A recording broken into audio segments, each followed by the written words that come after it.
Hello दोस्तों, स्वागत है आपका यूपी पुलिस की T20 सीरीज़ में। जीके के हम क्वेश्चन करा रहे हैं और ये नेक्स्ट सीरीज़ का अगला पार्ट है हमारा। तो सीधा क्वेश्चन पे चलते हैं। चलो, भारत में अंडमान और निकोबार तथा लक्षद्वीप सहित मुख्य भूमि के समुद्र तट की कुल लंबाई कितनी है? तो ये है आपका 7,516.6 किलोमीटर। ठीक है ना। बिहार केसरी के नाम से किसे जाना जाता है? श्री कृष्ण सिन्हा बिहार केसरी के नाम से जाना जाता है। भारतीय संविधान का निम्नलिखित में से कौन सा उपबंध कनाडा के संविधान से लिया गया है? तो कनाडा के संविधान से लिया गया है आपका उच्चतम न्यायालय का परामर्शदायी क्षेत्राधिकार। और भी बहुत सारी चीज़ें हैं। आप बता सकते हो कि समवर्ती सूची कहाँ से ली गई है, गणराज्य की संकल्पना किस देश से ली गई है, न्यायपालिका की स्वतंत्रता किस देश से ली गई है ना। इस चीज़ पे आप बातें कर सकते हो। चलिए, भारत का पहला 24x7 सौर ऊर्जा से संचालित गांव मोढेरा किस राज्य में स्थित है? इंपॉर्टेंट क्वेश्चन है। गुजरात। मोढेरा गांव चालुक्य युग के सूर्य मंदिर के लिए प्रसिद्ध है। ये एक एक्स्ट्रा इन्फॉर्मेशन है आपको कि सूर्य मंदिर के लिए प्रसिद्ध है मोढेरा गांव। कर्क रेखा, ठीक है जी, 23.5 डिग्री नॉर्थ, भारत के किस राज्य से होकर गुजरती है? तो ये है छत्तीसगढ़। और आपके मालूम है ये 7 राज्यों से होकर गुजरती है। कितने? 7। तो वो कौन कौन से हैं आप ऐसे याद रख सकते हो उसको। मित्र, पर, गमछा, यही तो होता है गमछा, झार या छार। तो मिजोरम, त्रिपुरा, पश्चिम बंगाल, राजस्थान, गुजरात है ना, मध्य प्रदेश, झारखंड, छत्तीसगढ़, यही है। ये दे भी रखा है आपका। गुजरात है, राजस्थान है, मध्य प्रदेश है, छत्तीसगढ़ है, झारखंड है, पश्चिम बंगाल है, त्रिपुरा है, मिजोरम है। तो मैंने बस ट्रिक बता दिया आपको। वर्ली चित्रकला भारत के किस राज्य की लोक चित्रकला है? तो ये है आपकी महाराष्ट्र। कौन सा भारतीय वित्तीय संस्थान शेयर बाजार में निवेशकों की सुरक्षा करता है? तो वो है आपका सेबी, है ना, SEBI, security exchange board of India. तो भारतीय प्रतिभूति और विनिमय बोर्ड। महात्मा गांधी ने किस वर्ष किसानों के समर्थन में गुजरात के खेड़ा जिले में एक सत्याग्रह का आयोजन किया था? कब किया था? तो ये है आपका 1918 में। पहले उनका जो चंपारण था वो था 1917 में, है ना। तो ये हमने डालकर रखा था कि CS के होता है चंपारण, खेड़ा, अहमदाबाद। ये ऐसे करा था CA के। चंपारण आएगा, अहमदाबाद मिल हड़ताल आएगा, खेड़ा आंदोलन आएगा। निम्नलिखित में से किसने न्यूट्रॉन की खोज की थी? तो किसने की थी? चैडविक ने। तो ये बचपन में आपने कभी पढ़ा होगा कि ईंट पर नाच। क्या पढ़ा था? ईंट पर नाच।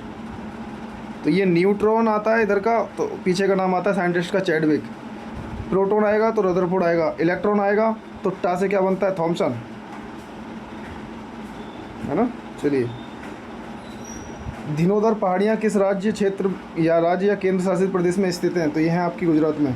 कौन सी? धीनोधर पहाड़ियाँ। गुजरात की अन्य पहाड़ियों के नाम भी दे रखे हैं आपके। चोटिला, पावागढ़, पालीताना, सापुतारा, गिरनार, बारदो, गब्बर। निम्नलिखित में से किस वनस्पति जगत के पौधों को शैवाल के नाम से जानते हैं?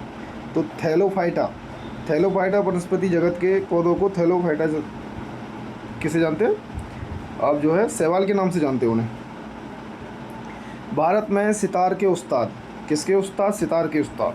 तो मास्टर ऑफ सितार के रूप में किसे जाना जाता है? तो पंडित रविशंकर।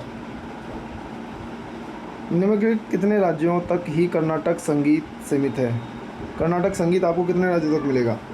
तो ये आपका साउथ के स्टेट हैं, सॉरी, तो ये नहीं है।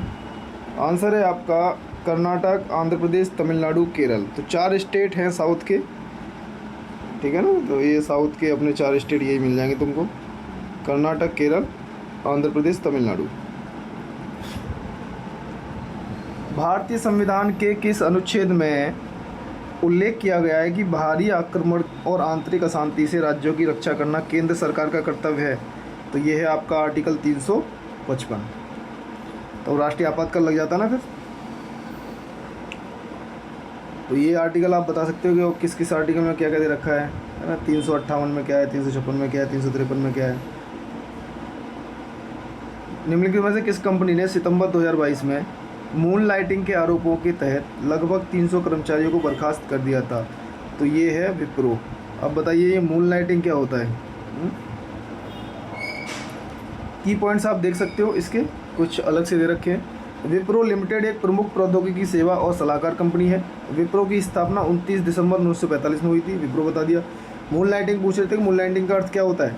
तो मून लाइटिंग का अर्थ है एक पूर्णकालिक नौकरी के अलावा दूसरी नौकरी या कई अन्य कार्य करना। ठीक है ना, ये है मून लाइटिंग। 1956 के औद्योगिक नीति प्रस्ताव ने किस पंचवर्षीय योजना का आधार बनाया? तो कौन सी पंचवर्षीय योजना का आधार बनाया गया था 1956 के औद्योगिक नीति विस्तार ने? तो वो है द्वितीय पंचवर्षीय योजना। कौन सी पंचवर्षीय योजना? महालनोबिस के विचारों पर आधारित थी, तो वो भी थी सेकंड आपकी। ठीक है ना। चलिए, भारत के योजना आयोग को किस वर्ष में नीति आयोग द्वारा प्रतिस्थापित किया गया था? योजना आयोग ने किस वर्ष में नीति आयोग द्वारा प्रतिस्थापित हुआ? 2015। सारे क्वेश्चन इंपॉर्टेंट है, वन लाइनर क्वेश्चन है, एक नज़र डालो, बस याद करो।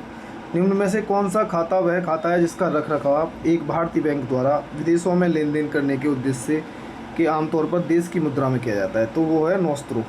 कौन सा होता है? नोस्त्रो। दूसरा होता है वोस्त्रो। दो होते हैं। तो ये रसिया के साथ चर्चा में आया था, है ना। जब रसिया के साथ यूक्रेन आक्रमण में जो क्राइसिस में फंसा पड़ा था, तो हमें उससे तेल खरीदना था, उस समय ये चर्चा में आया था। आंसर है आपका नोस्त्रो। दूसरा है वोस्त्रो। किस भारतीय स्वतंत्रता सेनानी को भारत का बिस्मार्क कहा जाता है? बताइए किसका कहा जाता है? तो ये है सरदार वल्लभ भाई पटेल आपके। ठीक है, तो 7 मिनट में आपके क्वेश्चन 20 कंप्लीट। देखते रहिए, पेपर अब तो नज़दीक आने वाले हैं, रिवीजन का टाइम चल रहा है, तो आराम से बैठ करके रिवीजन करते रहो। ठीक है ना। Thank you so much, bye bye.